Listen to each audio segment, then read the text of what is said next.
Welcome all of you. देखिए, आज हम चर्चा करने के लिए जा रहे हैं रणथंभौर के चौहान। हमने जालौर के चौहान पढ़ चुके। उसके बाद में हम लोगों ने अजमेर, सांबर, शाकंभरी के चौहान पढ़े। अब हम चर्चा करने के लिए जा रहे हैं रणथंभौर के चौहान। और ये ज़्यादा बड़ा पार्ट नहीं है, शॉर्ट पार्ट है और ज़्यादा समय में ज़्यादा समय का न होते हुए कुछ ही समय में जो रणथंभौर के चौहान है वो आपको अच्छी तरीके से समझ आएंगे। तो देखिए, अपन बात कर रहे थे कि अजमेर में आपने पढ़ा होगा या आपको पिछले वीडियो में मैंने बताया भी था।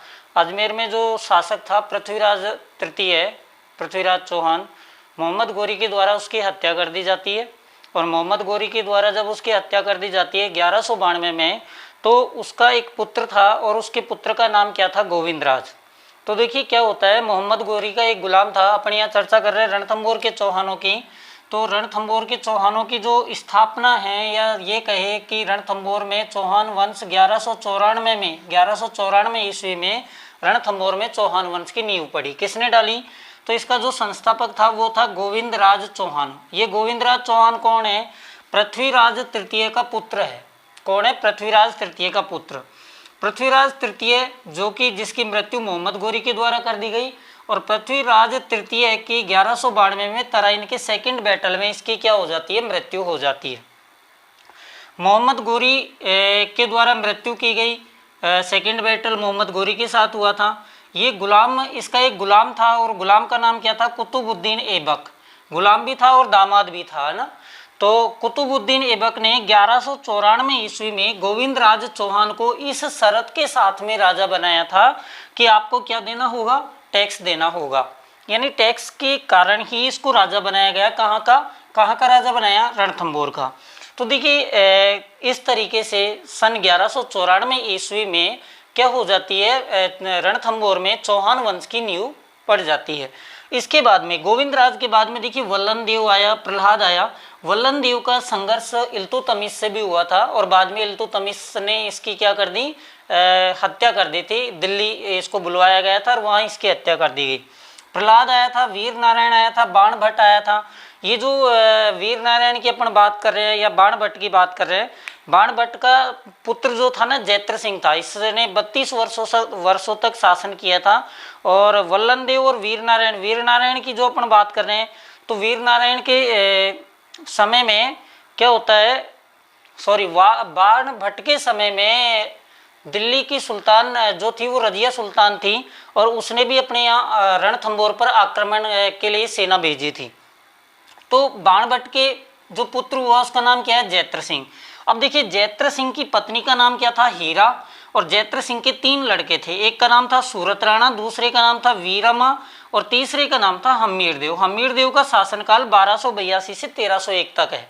और हम जैत्र सिंह ने क्या किया? हालांकि ये तीसरे नंबर का पुत्र था। नियम अनुसार सूरत राणा क्या बनना चाहिए था? सूरत राणा युवराज था, यानी राजा बनने चाहिए था। लेकिन राजा कौन बना? हमीर देव बना।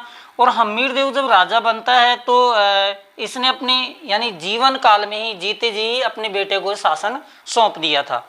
अब अपन बात करते हैं आगे। जो मुख्य बातें है वो यहाँ से शुरू होती है। यहाँ से 1-2 फैक्ट आपको याद रखने हैं। भाई, इसका संस्थापक कौन था? गोविंदराज था। गोविंदराज जो अपने जो प्रतापी शासक का नाम आता है कि सबसे प्रतापी शासक कौन है, तो सबसे प्रतापी जो शासक है वो कौन है? हमीर देव है। तो अपन बात कर रहे हैं इधर को, यहाँ पर अपन रणथंभौर की बात कर रहे हैं। यहाँ है रणथंभौर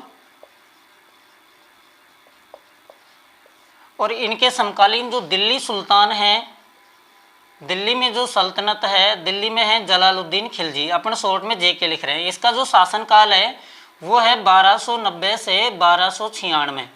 आपको पता है 1296 में अलाउद्दीन खिलजी और चिमना ने मिलकर जलालुद्दीन खिलजी की हत्या कर दी थी। अलाउद्दीन खिलजी इसका भतीजा भी है और दामाद भी है।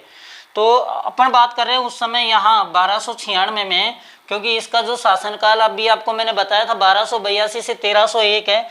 तो 1296 में जब ये 1290 में ये यहाँ शासन कर रहा है, तो रणथंभौर में कौन कर रहा है?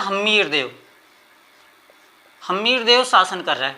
हम्मीर देव के बारे में 2-4 बातें आपको याद रखनी। एक तो इसको कहा जाता है हटी हम्मीर, हटी हम्मीर इसको कहा जाता है। एक इसको कहा जाता है शरणागत वात्सल्य, यानी शरणागत की रक्षा करने वाला इसको कहा जाता है। इसके बारे में एक कथन बहुत प्रसिद्ध है कि सिंह सवन सतपुरुष गवन, सिंह सवन सतपुरुष वचन कदली फलई एक बार, त्रिया तेल हम्मीर अट चढ़े ने दूजी बार। ये इसका जो कथन है ना, यानी ये कहता है कि जो हम्मीर ने एक बार अगर कोई वचन दे दिया तो वो उसको तोड़ता नहीं है, यानी उसके लिए अपनी जान भी देने को तैयार होता है। तो यानी इसने जो कोटेशन है, इसका जो कोटेशन है बहुत ज़्यादा फेमस रहा है और ये एग्जाम में 1-2 बार इसका प्रश्न भी आ चुका है। हालांकि अब तो प्रत्येक व्यक्ति के ये कोटेशन लगभग याद हो चुका है। तो अपन बात कर रहे थे कि 1200 इनमें जब दिल्ली सुल्तान जलालुद्दीन खिलजी था और यहाँ हम्मीर देव था, तो जलालुद्दीन खिलजी ने रणथंभौर की बढ़ती सामरिक महत्वता के कारण और अन्य साम्राज्यवादी नीति या सामरिक महत्व, या फिर ये कहे कि हम्मीर के हठ धर्मिता के कारण इसके ऊपर आक्रमण किया। हालांकि अलाउद्दीन खिलजी भी आक्रमण करेगा। तो कंडीशन क्या होती है, 2 बार आक्रमण होते हैं। पहली बार जो आक्रमण हुआ था वो 1290 में हुआ था और दूसरा जो आक्रमण होगा वो 1292 में होगा। तो पहली बार जब आक्रमण हुआ तो इधर को क्या होता है, जलालुद्दीन खिलजी की सेना आती है और इधर को एक दुर्ग पड़ता है जिसका नाम है झाइन दुर्ग। देखिए आपको पहले भी बताया गया था कि राजस्थान में केवल 2 दुर्ग ऐसे हैं जिनकी कुंजियां हैं। एक तो है झाइन दुर्ग जिसको रणथंभौर दुर्ग की कुंजी कहा जाता है, और दूसरा है झाइन दुर्ग के अलावा दूसरा जो दुर्ग है वो है जालोर का दुर्ग। जालोर दुर्ग की कुंजी कहा जाता है सिवाना दुर्ग को। ठीक है, तो आपको ये ध्यान रखना पड़ेगा। जलालुद्दीन खिलजी की सेना ने झाइन दुर्ग पर अधिकार कर लिया और उसके बाद रणथंभौर दुर्ग पर घेरा डाल दिया। ये 1290 की घटना है, ये ध्यान रखना। रणथंभौर दुर्ग पर जब इन लोगों ने घेरा डाल दिया तो काफी दिन हो गए, लेकिन रणथंभौर दुर्ग को ये जीत नहीं पाए। तो जीत नहीं पाए तो ये वापस चले गए। जब वापस चले गए, यानी वापस चले जाते हैं यहाँ से, फिर 1292 में फिर घटना होती है। 1292 में क्या होता है कि 1292 में जलालुद्दीन खिलजी फिर आक्रमण करता है। इधर को यहाँ से हम्मीर देव का एक सेनापति है जिसका नाम है गुरदास सैनी। तो गुरदास सैनी क्या है, इनके आक्रमण को विफल करने के लिए आता है यहाँ। लेकिन इस बार भी जलालुद्दीन खिलजी की क्या हो जाती है, हार हो जाती है। यानी जलालुद्दीन खिलजी ने रणथंभौर के ऊपर 2 बार आक्रमण किए और दोनों बार आक्रमण करने पर वह असफल रहा। इसके बाद में जब ये सेना यहाँ से वापस लेकर जा रहा था 1292 में, तो इसका एक सेनापति था जिसका नाम था मोहम्मद चाप।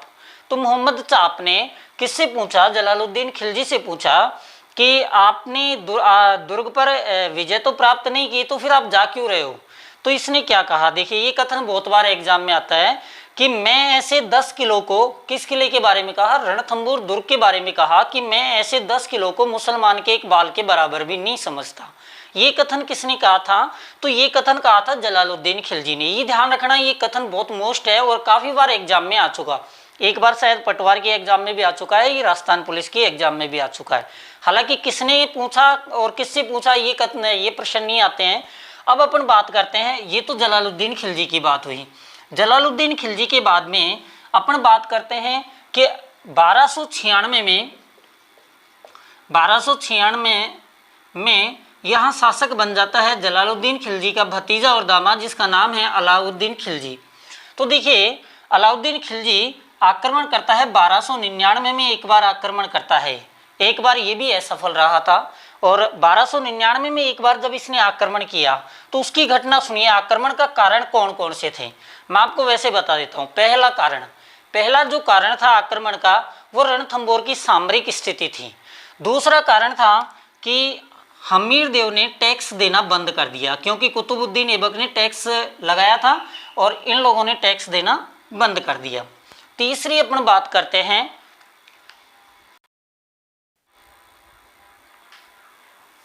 तो देखिए फिर आगे क्या होता है कि यहाँ एक तो कारण क्या बताया कि इसने टैक्स देना बंद कर दिया हम्मीर देव ने। जो सल्तनत थी उसको जो टैक्स दिया जाता था उस टैक्स को देना क्या होती है कि एक बार क्या होता है, अलाउद्दीन खिलजी के दो सेनापति उलुग खां और नुसरत खां, ये विश्वसनीय सेनापति थे। इसके में था मोहम्मद शाह मंगोल। देखिए ये घटना जो इतिहास की पुस्तकें अभी अपन स्रोत पढ़ेंगे किन किन में से, ये लोग गुजरात अभियान से वापस लौट रहे थे, तो कहा जाता है कि इन लोगों ने धन के बंटवारे को लेकर, उलुग खां ने कहा भाई मुझे 1/5 हिस्सा चाहिए, तो इस धन के बंटवारे को लेकर इनमें आपस में झगड़ा हो जाता है और मोहम्मद शाह यहाँ से धन लेकर कहाँ भाग जाता है, हमीर देव के पास में भाग चला जाता है और यहाँ पर इससे शरण लेता है। तो कहा जाता है कि मोहम्मद शाह को वापस अलाउद्दीन खिलजी ने मांगा था, तो ये इसके शरण में आया था। शरणागत की रक्षा करना इसका परम धर्म है, इसलिए इसने देने से मना कर दिया। अब प्रश्न ये हो गया कि भाई अलाउद्दीन खिलजी ने इससे मांगा था, इसने मना कर दिया। अगला एक और कारण बताया जाता है कि अलाउद्दीन खिलजी की पत्नी का जो नाम था, मराठा पत्नी जिसका नाम था चिमना, और पहले तो अलाउद्दीन खिलजी ने मिलकर किसको मार दिया था, जलालुद्दीन खिलजी को मार दिया था। अब चिमना जो थी वो प्रेम किससे करने लग गई थी, मोहम्मद शाह से। और कंडीशन क्या होती थी, पति था ये जब दरबार में बैठा हुआ था तो इसकी आओ भगत कर रहा था कौन, अलाउद्दीन खिलजी, क्योंकि शुरू में आया था। यहाँ इधर को रानी वगैरह बैठी हुई थी, तो ये जब इसकी ज्यादा आओ भगत कर रहा था तो चिमना को पता लगा, तो चिमना इससे प्रेम करने लग जाती है। इन दोनों के बीच में बातचीत होती है और चिमना और मोहम्मद शाह मिलकर अलाउद्दीन खिलजी को मारने की योजना बनाते हैं। लेकिन इस चीज का पता अलाउद्दीन खिलजी के राजा था, गुप्तचर छोड़ रखे थे, अलाउद्दीन खिलजी को पता लग गया। तो कंडीशन क्या होती है, एक कारण ये भी बताया जाता है कि भाई मोहम्मद शाह और चिमना के बीच में क्या था, प्रेम था। और देखिए मोहम्मद शाह ने यानी अलाउद्दीन खिलजी ने मोहम्मद शाह से कहा भी था कि भाई देख तू इस चिमना को छोड़ दे अपने पास, और बहुत सारी रानियां हैं पसंद कर ले। लेकिन मोहम्मद शाह ने पता है क्या बोला था इसको, अलाउद्दीन खिलजी को, कि मैं उसूलों से बगावत नहीं करने वाला, तौहीन मोहब्बत नहीं करने वाला, मुझे नजराना पेश ना करो साहिब, मैं चिमना को छोड़कर किसी और पर नहीं मरने वाला। यानी वास्तविकता में प्रेम करने लग गया था, और वास्तविकता में प्रेम करने के कारण उसने मना कर दिया कि मैं केवल चिमना से ही प्रेम करता हूँ और किसी रानी या दासी की मुझे कोई आवश्यकता नहीं है। अब कंडीशन क्या होती है, तीन कारण तो ये हो जाते हैं। अलाउद्दीन खिलजी भी उस समय एक शक्तिशाली शासक था, इसने मेवाड़ के समर सिंह को युद्ध में हराया था। अब बात करते हैं कि 1299 में उलुग खां और नुसरत खां के नेतृत्व में क्या होती है, उलुग खां और नुसरत खां के नेतृत्व में सेना भेजी जाती है, और वो सेना कहाँ आ जाती है, बनास नदी के तट पर आ जाती है। यानी बनास नदी के तट पर इधर को सेना आ जाती है, और इधर को इसके जो हमीर देव के सेनापति थे उनका नाम क्या था, एक का नाम भीम सिंह था और दूसरे का नाम क्या था, बड़े ध्यान से सुनना इन चीजों को। भीम सिंह और धर्म सिंह इधर को उलुग खां और नुसरत खां, तो इन लोगों की जो सेना होती है बनास नदी के तट पर आ जाती है और आपस में घमासान युद्ध होता है। यहाँ इसकी यानी अलाउद्दीन खिलजी की जो सेना थी वो बिखर चुकी थी, कुल मिलाकर वो हार चुकी थी, और हारने के बाद ये सेना वापस लौट जाती है। इधर को ये भीम सिंह जो था, धर्म सिंह तो आगे चल रहा था, भीम सिंह की सेना की टुकड़ी के साथ में पीछे चल रहा था। बीच में क्या होता है, इनका एक और सेनापति था जिसका नाम था अल्प खां, ये कहीं पहाड़ी में छिपकर बैठा हुआ था सेना की टुकड़ी के साथ में, और भीम सिंह, ये धर्म सिंह तो आगे निकल गया और पीछे रह गया भीम सिंह। तो भीम सिंह की मृत्यु अल्प खां के द्वारा कर दी जाती है, और इधर को शायद तो नुसरत खां की मृत्यु हो गई। ध्यान रखना ये प्रश्न सेकंड ग्रेड एग्जाम में आ चुका है कि 1299 में इस युद्ध को बोलते हैं हिंदू वाट का युद्ध। ये भी ध्यान रखना, हिंदू वाट का युद्ध। हिंदू वाट के युद्ध में यानी 1299 के युद्ध में अलाउद्दीन खिलजी का मारा गया, ये प्रश्न आ चुका है नुसरत का। और हमीर देव का कौन सा सेनापति मारा गया, तो भीम सिंह। अब धर्म सिंह पहुंच गया हमीर देव के पास में, तो हमीर देव ने उस समय कोटि यजन यज्ञ कर रखा था और मौन व्रत धारण कर रखा था। हमीर देव ने भीम सिंह की जो कारण माना वो धर्म सिंह को माना, और इसने धर्म सिंह की आंखें फुड़वा दी थी। तथा धर्म सिंह के भाई जिसका नाम था भोज, उसको सेना, लेकिन ये भोज एक अयोग्य व्यक्ति था, अयोग्य सेनापति था। ये वहाँ की जनता को समझ नहीं पाया, वहाँ की जनता पर शासन नहीं, अंकुश नहीं लगा पाया। तो कुल मिलाकर बाद में इसने क्या किया, हम्मीर देव ने भोज को हटा दिया और धर्म सिंह को वापस बना लिया। अब देखिए ये कारण ये तो भोज भी नाराज हो चुका था, धर्म सिंह भी नाराज हो चुका था। जाता है गया अलाउद्दीन खिलजी की शरण में चला गया और अलाउद्दीन खिलजी को उकसाया किसके लिए, रणथंभौर के युद्ध के लिए या रणथंभौर के आक्रमण के लिए। आगे अपन देखते हैं, अब जो घटना होगी वो 1301 की होगी। 1301 की अपन बात कर रहे हैं। रणथंभौर का शासक है हम्मीर देव। इधर को दिल्ली का जो सुल्तान है वो है अलाउद्दीन खिलजी। तो 1301 में उलुग खां के नेतृत्व में फिर सेना भेजी जाती है, क्योंकि नुसरत खां तो मर चुका था, और उलुग खां के नेतृत्व में फिर सेना आती है यहाँ 1301 में। और यहाँ क्या होता है, इस समय यहाँ जो इसके सेनापति थे, एक का नाम था रणमल और दूसरे का नाम था रतिपाल। ये काफी दिन तक ये सेना झाइन दुर्ग को तो ये जीत लेती है, झाइन दुर्ग के बाद में रणथंभौर दुर्ग के ऊपर क्या डाल देती है, डेरा डाल देती है। काफी दिन हो गए, उधर को यानी अवध की तरफ से उसको समाचार मिला बादशाह को कि भाई वहाँ भी आपको जाना है, तो वहाँ भी कुछ विपत्तियां शुरू होने लग गई थी। तो कहा जाता है कि अलाउद्दीन खिलजी स्वयं यहाँ आया था 1301, और जब स्वयं यहाँ आता है उसके बाद में यहाँ ये लालच देता है रतिपाल को, और रतिपाल से कहता है कि इस युद्ध को जीतने के बाद मैं तुम्हें क्या बना दूंगा, राजा बना दूंगा, यानी रणथंभौर दुर्ग तुम्हें सौंप दूंगा। ये कथन कहे थे किसने, रतिपाल ने कहे, इसने अलाउद्दीन खिलजी ने कहे थे। किससे कहे थे, रतिपाल से कहे थे। अब कंडीशन क्या होती है कि यहाँ इधर को महल में, यानी काफी दिन हो गए इन लोगों को डेरा डाले हुए, चारों ओर से महल को घेर रखा था। तो महल में कहा जाता है कि भोजन था, भोज्य सामग्री थी, उसकी कमी गई। ऐसा कहा गया कि एक सोने के बदले गेहूं का एक दाना तक नहीं मिल रहा था, यानी सोना सस्ता मिल रहा था बल्कि गेहूं नहीं मिल रहा था, अनाज नहीं मिल रहा था लोगों को। लोग बहुत परेशान हो गए।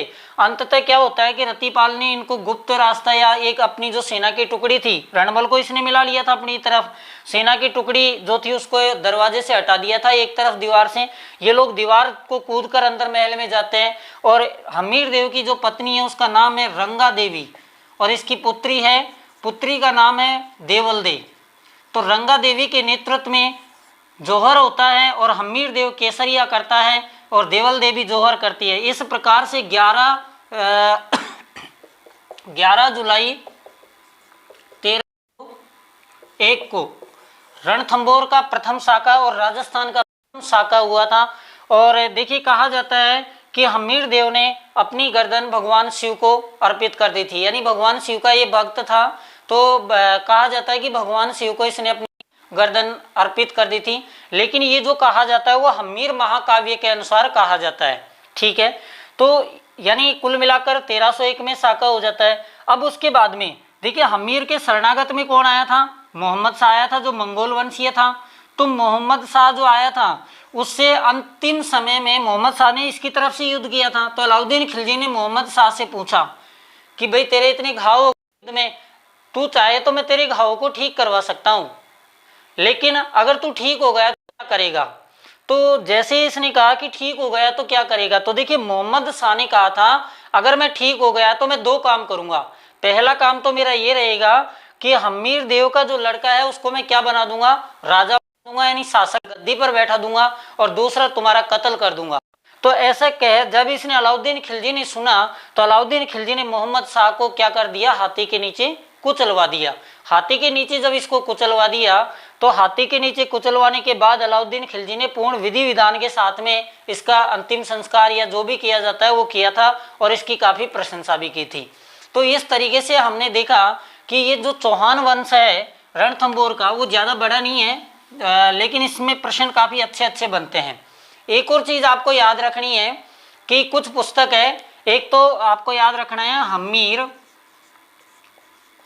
महाकाव्य, दूसरी है हम्मीर हट, तीसरी है हम्मीर रासो, एक है हम्मीर मदमर्दन। ये पुस्तक है जिनसे प्रमाणिक जानकारी मिलती है रणथंभौर के वंश की। तो हम्मीर महाकाव्य तो किसने लिखा है भाई? नयन चंद्र सूरी ने। याद रखना है, नयन चंद्र सूरी ने क्या लिखा है? हम्मीर महाकाव्य लिखा है। दूसरा हम्मीर हट ने लिखी है, तो हम्मीर हट लिखी है चंद्रशेखर ने। किसने लिखी है? चंद्रशेखर ने। हम्मीर रासो किसने लिखी है? तो ये लिखी है जोधराज ने। जोधराज ने। आपको नाम सारंगधर भी मिल सकता है, ध्यान रखना, सारंगधर, जोधराज ऑब्लिक सारंगधर। हम्मीर मदवर्धन की अपन बात करते हैं, तो हम्मीर मदवर्धन जयसिंह सूरी ने लिखी है। किसने लिखी है? जयसिंह सूरी ने। ये थोड़ी गलती हो गई, सारंगधर, ये ध्यान रखना। हम्मीर रासो दो हैं, एक हम्मीर रासो मेवाड़ की है, वो सारंगधर है उसका लेखक। हम्मीर रासो जो सारंगधर लेखक है वो किसकी है भाई? मेवाड़ की है। और ये किसकी है? रणथंभौर की है। तो आपको ये चीजें याद रखनी है कि कौन सी पुस्तक है और इन पुस्तकों का नाम, लेखकों का नाम जो एग्जाम में बहुत बार आता है। तो इस तरीके से हमने रणथंभौर के चौहान देखे। अब चौहान वंश के बाद में हम लोग राजस्थान इतिहास में मेवाड़ का जो इतिहास है, गोहिल वंश है, उसको पढ़ेंगे। और आपको रणथंभौर इतिहास से जो प्रश्न बनते हैं वो मुख्य रूप से 4-5 प्रश्न ही इसके मोस्ट हैं। तो आप 1-2 बार अगर वीडियो को देखोगे तो ये एकदम आपको याद होगा, मेमोरी में बिल्कुल स्थायी रूप से कुल मिलाकर ये कहे कि फिट हो जाएगा। तो यानी आप लोग इस वीडियो को 1-2 बार अवश्य देखें। और अगर क्लास अच्छी लगी हो तो चैनल को ज़रूर सब्सक्राइब करें, वीडियो को लाइक करें। धन्यवाद।